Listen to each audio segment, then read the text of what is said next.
Namaskara, everybody. Welcome back to the episode. I don't care if it sounded cringe. Today we are talking about KGF Chapter 1. I am excited to talk about it because, I decided I'm not gonna stick to I'm just gonna talk about whatever movie I watch, and that doesn't matter the language, right? Movie crosses all languages. But today we are talking about KGF Chapter 1, a 2018 movie directed by Prashant Neel. Just for context, if some of you don't know what KGF Chapter 1 is, KGF Chapter 1 was a big boom in the Indian cinema. It is a South Indian movie, mostly Kannada, but it was made in other languages. And it was hyped to the death of it. It was so hyped. And the reason why I am actually talking about KGF Chapter 1 today is because I'm probably going to watch KGF Chapter 2 tomorrow, at least at the time of this recording. So, I did watch KGF Chapter 1 a while back, but I decided to rewatch it, just for the sake of, knowing what's gonna come in Chapter 2, and also, like, I have a whole movie based YouTube channel and podcast now, which, by the way, subscribe to the YouTube channel King Kamakazi if you want a more shorter, a little more of a proper review type video, because I'm probably going to be sitting here for like 20 plus minutes just talking about every small little thing I found fun about the movie. But if you want a proper review, then just go subscribe to the YouTube. The review is up in a few days after the podcast episode is up. Anyway, enough of shameless self-plugging. Let's start with KGF Chapter 1. Now, right at the start, right? It's not a bad movie, right? But it is way overhyped than I thought it was. It's not one of the greatest movies ever made, or as it was hyped as so. Most of the things which are hyped so much aren't that good. But I have to admit, I was not bored even once throughout the movie. I was not wishing that, man, what is this movie? I was not bored. It's not a very long movie. It is very bearable to sit through, and I feel like it is good enough if you just want to watch some Kannada movies, because it's great. Anyway, as usual, we're gonna go with the pros and cons. Unfortunately, I am gonna go with the pros first on this one, because something tells me it's about the same amount of pros and cons I found with this movie. But let's start with the pros of the movie. So already, straight from the start, I hope you have watched the movie, because I might be spoiling stuff. But there is a mother-son relationship very heavy throughout the movie. There are heavy themes of mom and son relationships.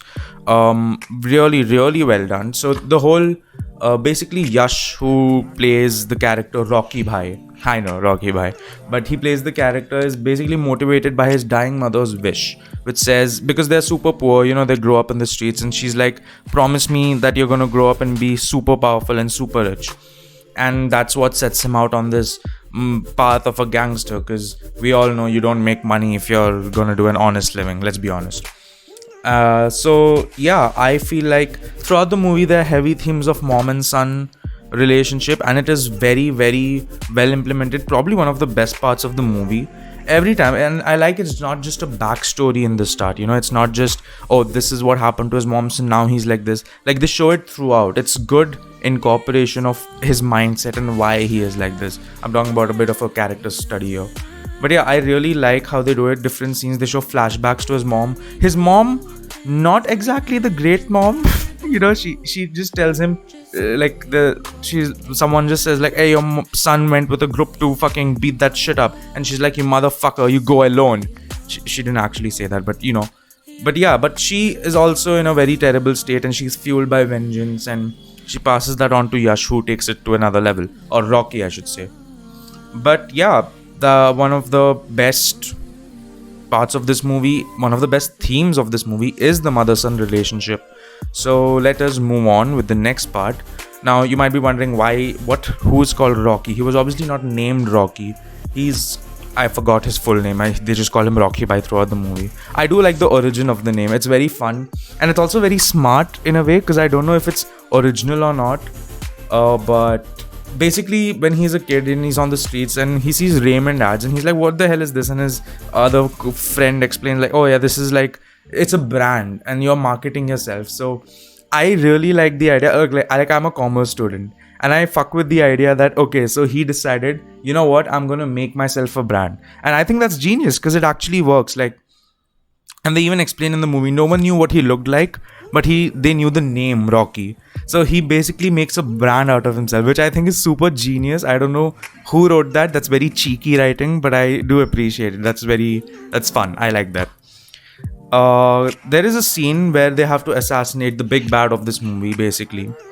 We'll get to how the big bad is revealed, but yeah, there is a scene where they have to get rid of the big bad of the movie when he's walking, and there is a scene where they build a gun. Now I don't know if that's even possible. Any of you who've seen the movie know what I'm talking about.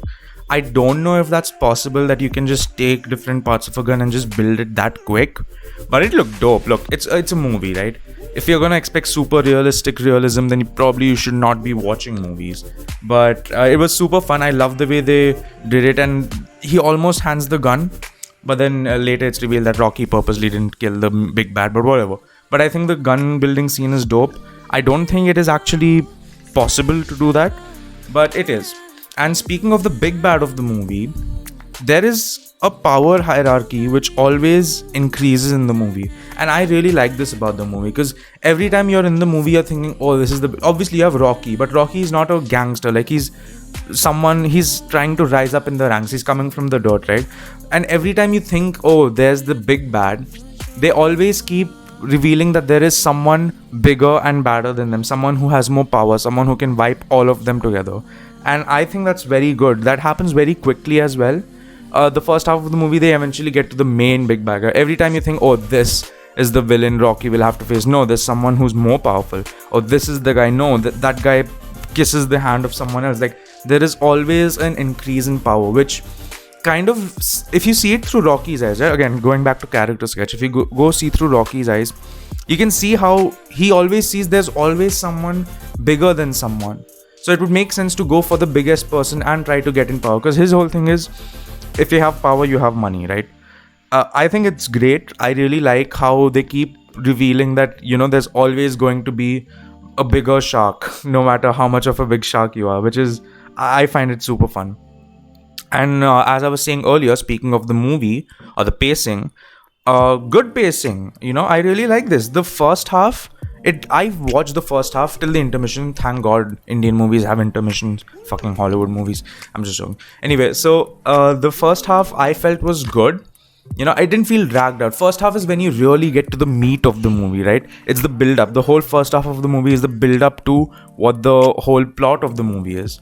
It's great. It gives you good introduction to the characters. It takes time to build character, which I appreciate a lot. It gives time for you to understand, okay, Rocky is this type of person. It's not just a guy who just, starts shooting everyone and that's it, he's invincible. It gives you some background to his character. It introduces you to other characters which kind of become pointless later in the movie, if I'm being honest. But, it would be much worse if they just directly went to the meat of the movie.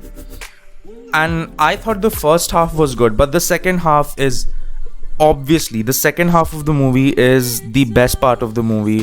It is so much fun to watch. It's okay. Any movie which is set in somewhere which is not usually set, like it's not set in a city, it's set in Kolar goldfields. Absolutely amazing. The shots in there are amazing. The whole acting in there is amazing. The acting by the laborers. Okay, speaking of acting, I'm not a huge fan of the acting in this movie. It's not something spectacular.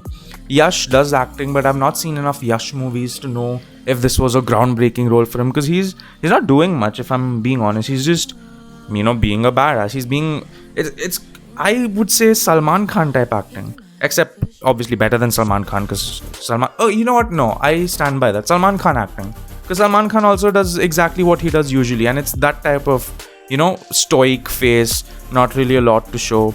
I don't know, maybe chapter 2, there will be something more. But the acting is not bad, to say the least. It's not bad acting, maybe except for the girl. I'm sorry, Kirti Suresh. Is that her name? Let me just check that. Oh no, it's Srinidhi Shetty. Why did I say Kirti Suresh? Srinidhi Shetty. Alright, so her acting is just there, but that's fine. That's like, she's kind of pointless in the movie, which I'll get to in the cons later. But yeah, so really good first half, really good second half. And speaking of the second half, the set piece is amazing. The amount of effort that went into the production team, the mines look amazing. The whole color changes. Have you ever seen Breaking Bad? How Mexico is always yellow. That's how Kolar Goldfields is shown in this movie. But it's a lot of fun. Like I said, it's not a great movie, but it is a fun watch. So if people ask me, oh yeah, should I watch KGF? I would say yeah, watch it, because normally people don't watch to review a movie to find themes and all. They just watch it to have a good time. And this movie does have a good time. It does have a bit of violence, well, a lot of violence, but that's the kind of movie you're watching. So set piece is great. There is one scene where there is a fire scene in the mines when Rocky finally decides, you know what, fuck this, I'm gonna finally kill Garuda. I've spent enough time here. Garuda is the main villain guy. I'm not going to be explaining everything about the movie, guys. Go watch the movie, god damn it. Actually, it's on YouTube, I think, which I didn't realize. I could have just watched it on YouTube, but the actual gold mines company has put the whole goddamn movie on YouTube, which is kind of nice. Go watch it for yourself. Yeah, there is a fire scene which could have been well directed, but it is a bit sloppy. Like, they play with fire, and I always love scenes where it's complete darkness and then momentarily it lights up because of some sort of light source. This could have been done well, but it's not. But I still appreciate the effort. Like, you can't say, oh, they didn't put effort, because they clearly did, right? It was good.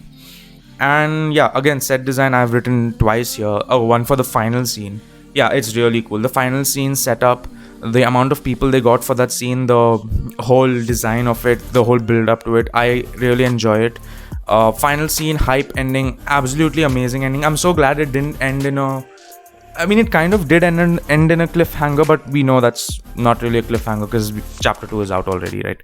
It's not a cliffhanger where, oh my god, is Rocky alive? It's not like that. He is alive. But very, very good ending. I love the build up to the ending. The editing is a bit sloppy. Again, we'll talk about it in cons. The build up to the ending is great. He does get out of the water. He basically he has the main villain Garuda has 3 people who try to kill him as sacrifices for goat, and he does behead 2 of them, which is, I'm happy they didn't show that, but that is kind of brutal. But Yash is the third one disguised, and he just gets out of the water, takes his beheaded blade and fucking kills him. And that's pretty great. It was fun. I got super hyped. I was like, holy shit, yeah! Even though I'm not someone who's like super into lots of stab him to death type of movies, but this is a fun movie. Like, it's fun. And yeah, those were the pros. I didn't want to linger on too much with the pros, but those are mainly the strong points of this movie. If I'm talking about in general, the plot, I do like the plot. The plot actually revolves around a author actually narrating the story. Your narrator is not Rocky. The narrator is an author who wrote the events, what happened in KGF and about Rocky, and now the government burns his books because he's written some pretty shocking stuff in there. So now he's reciting what is missing in the burned book to a journalist. So it's basically set in 2018, flashbacking to 1981, or I think earlier, but 1981 I assume. So yeah, that's the plot of the movie. The acting, I already talked about the acting. Great shots in the cinematographer, good job. I don't know if CGI was involved. I feel like CGI was involved, but it doesn't seem so. I really enjoyed this movie overall as a general. But now we are going to talk about the cons instead of the pros second, because there are a lot of things in this movie which are not exactly, the best. And this is why I feel like I'm not gonna call it the greatest movie ever, and I feel like it was overhyped because this movie is not that good. Speaking of cons, let's just, from the very start, it has a very haphazardous, big word for my brain, a very haphazardous start, right? It feels like I'm watching a trailer. You know how you see movie trailers, they're all chopped up, they have intense music. Am I too close to the mic? I'm so sorry. Sorry guys, I didn't mean to scream at you. You know how it is very haphazard. It feels like a trailer, full music, weird cuts, and then they're like, oh, KGF. That's what it feels like, which is a bit weird. I don't like that, but in general, now, you know what, since we've talked about that, one of my biggest complaints of the movie is the editing is very choppy. It is not smooth.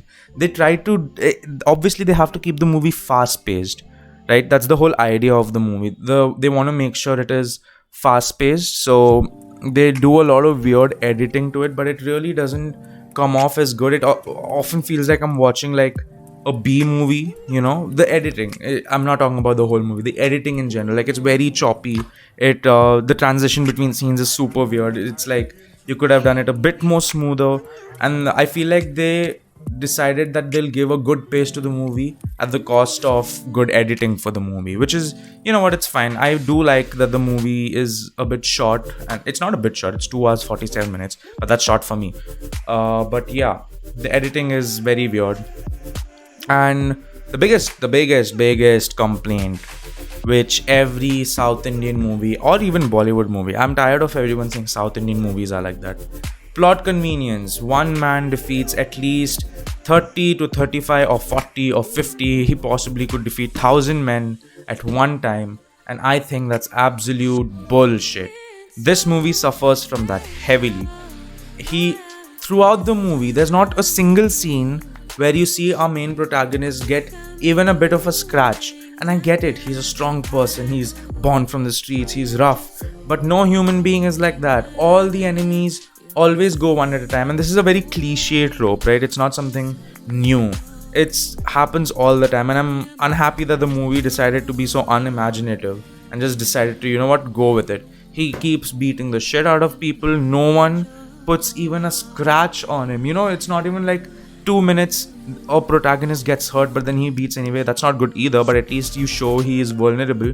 No, he just powers through so many. Okay, at the start he powers through all these gundas. Okay, they're inexperienced. Then he powers through more gundas, inexperienced. Even in Kolar Goldfields, he enters the mine killing at least 40 people.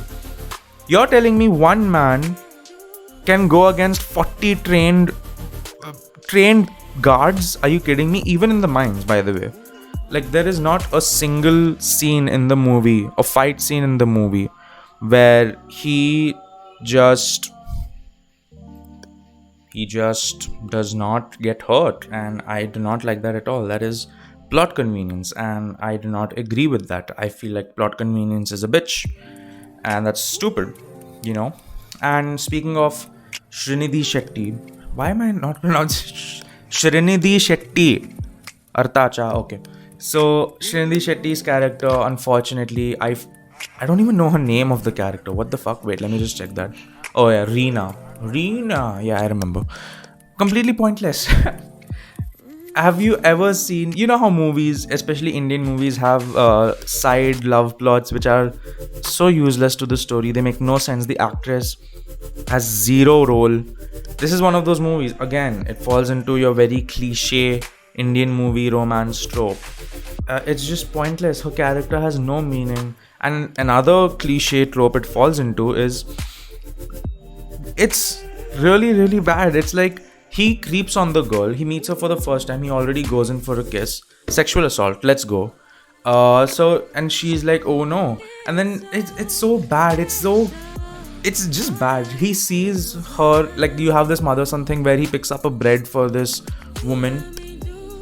And she's like, or he's like, oh, you're working hard for this bread and the thing. And she feels sorry for him, like, oh, he's a human inside. It is so overused to the point. It is so overused. And a movie made in 2018 is still using that trope. I mean, movies made in 2022 probably still use that trope, if I'm being honest. It's just not fun, and I don't like it. And then she falls in love, by the way. When he goes away to KGF, she's like, Mera Ashik. Yes, I rewatched in the Hindi dub. Okay, fine, shoot me. I watched the first time in Kannada. Okay, fuck you. Anyway... So, god damn it, it's so bad. It's so, like, you really couldn't do anything. There's so many things in this movie which could have been done better, even though it is a good movie.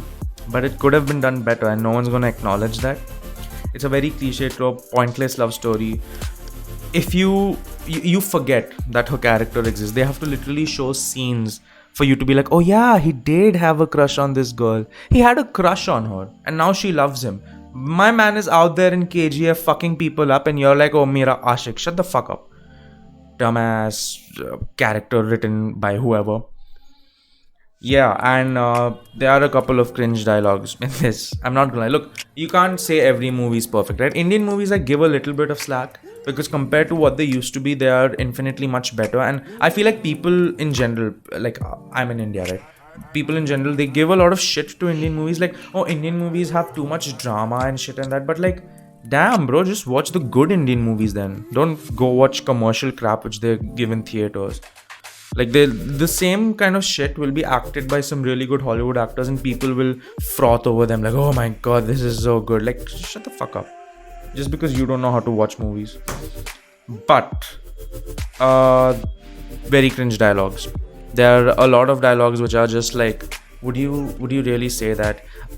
You know what? The deal breaker, the icebreaker of the movie. Yash says, after beating a couple of people in a club, I kind of forget how many fight scenes are there. Jesus. If you are bad, I am your dad. What? What did he say? Huh? He says that. I'm not joking. This Rocky Bhai is a 30-year-old man, I assume. Or maybe 20. I don't give a fuck. Who literally says, if you are bad, I am your dad. What was going on in the scriptwriter's brain? Was he, whoever wrote this script, right? Was he like, yeah, you know what? That is a fucking banger of a line. One-liner. Let's fucking go. Was he wearing sunglasses, smoking a 3-pack cig, just thinking like, this is it, guys. This is peak coolness. It was so bad. And here's the thing. It is so bad that it's good. It's not even, you cringe so hard, but you end up laughing because also I feel like that is so funny. It's delivered perfectly by Yash, and it was in English, by the way. It was not like dubbed over. It is the most shittiest dialogue I've ever heard. It's so good that it's bad. That's the best way I can explain it. If you are bad, I am your dad. Now, that's my life motto now. If you are bad, I am your dad. Right? It's just horrible. And then, yeah, speaking of editing again, wow, I have complained about the editing 3 different times in my notes. That's crazy. You know what? I think I will just gloss over this one. Basically, it's serial type. I've written it's serial type editing. It gives me seizures. Yeah, that pretty much explains what I was thinking in my head when I wrote that. Like I said, choppy editing, not really cool. And yeah, speaking of the plot earlier, I don't like the whole narrator telling a story and all that. I feel that's bullshit, Like, I don't want to see the narrator. I want to see what the fuck is happening. They always, like, it's pointless. Of course, I love Anant Nag. I don't know if you guys are familiar with Kannada movies, but he's kind of a legend in the Kannada movie realm. Anant Nag is a really good actor. I've seen other movies of his. I love him. I am so happy he's in this movie. But again, just like the main love interest, his character is just pointless. Sure, he plays the role of the narrator. I feel like the premise could have been a bit different. I don't know how they're narrating the story, because yeah, he's there, but they keep cutting back to this lady journalist who is played by Malavika Avinash. Yeah. Anyway, so like I appreciate the characters. Actually, I don't. I'm sure I appreciate the actors, especially Anant Nag, but I don't care for the characters. It's just pointless. Like, they keep cutting back to remind us, like, oh yeah, listen, these characters do exist. And you're like, I don't want to know. I feel like this movie could have done without a whole narrator narrating. Like, you don't need Anant Nag telling you what happened. I feel like you could literally just start the movie. You don't need a narrator at all. It's a it's a proper straight line plot. They are just making it more complex by adding a narrator in it. Not complex. It's not even complex in a way. It just cuts to the narrator randomly and like, oh, there's a point in the KGF part of the movie where he gets shot, or a child gets shot, and then everyone's like shocked expression, and I'm like, yeah, I get it, but I don't want to see everyone's expression in the present. I saw how Yash reacted to it. I get it, but no, they have to show, remember the narrator. Yeah, and I guess that's all the cons of the movie, huh? Those are not a lot. Probably because, like I said, there are probably equal amount of things I enjoyed and I did not enjoy about this movie. Like, I felt like this is, honestly, I finished speaking about all that very soon. I felt like I would be talking for ages together. But yes, that was the cons of the movie. So, what is my overall verdict of the movie? 6 out of 10. Oh, I'm kind of setting myself up for failure here. I'm giving ratings now. Oh no. The moment I give ratings is when there's gonna be pitchforks coming at my throat. But no, I give this movie maybe not 6 out of 10. I would still give it a 6 out of 10, maybe 7, because the more I watch, I do feel like I enjoy the movie more for its good stuff than its negative stuff. So I'm hitting maybe like a 6 out of 10, but it's very close to a 7. I'm not giving it more than 7. I'm sorry. This movie, it was clearly overhyped for the time. And now I'm kind of afraid what KGF 2 holds, because I'm like, is that also going to be? KGF 2 is way hyped. I don't know. Like, you probably, people who are listening to this, like in India at least, you must have heard of KGF, because it's like not just a South India thing, it's hyped all over India. So anyway, I am excited to watch KGF 2. Probably gonna watch it with my mom tomorrow. And yeah, I'm super excited. I want to see what happens, who does what, who dies. I think I kind of got spoiled about something like Rocky dies in the end, but he's alive. Again, I don't know, right? I have not watched the movie, so in case that is true, I'm sorry if that was a spoiler for you. Let's be honest, most of the people listening to this don't watch the movie. Or if you do, that's great. Anyway, thank you guys so much for listening. I was about to say watching. I thought I will just put this on YouTube as well, but I think I'll do a shorter review on YouTube, kind of a more streamlined review and not, so much more in detail. Like, I've been speaking for 25 minutes right now, right? So I don't think anyone would want to watch a YouTube video where I'm just sitting and speaking for 25 minutes. That's what the podcast is for. Do follow me on Instagram at king_kamakazi. I don't know how to add links in podcasts, guys. I'm so sorry. But if you go to my Instagram profile, you can click on the link in bio and you can get all my socials there. So that's nice. And yeah, thank you guys so much for listening. This was KGF Chapter 1. Very excited for Chapter 2. I don't know what it will hold. I kind of hope it is better than this movie. This movie was pretty good though. I don't mind if it's the same way, but it's very hyped and they have more bigger sharks coming in, so I'm excited to see what happens. Anyway, hope you all have a great day. Thank you so much for listening, and I'll see you all later. Bye.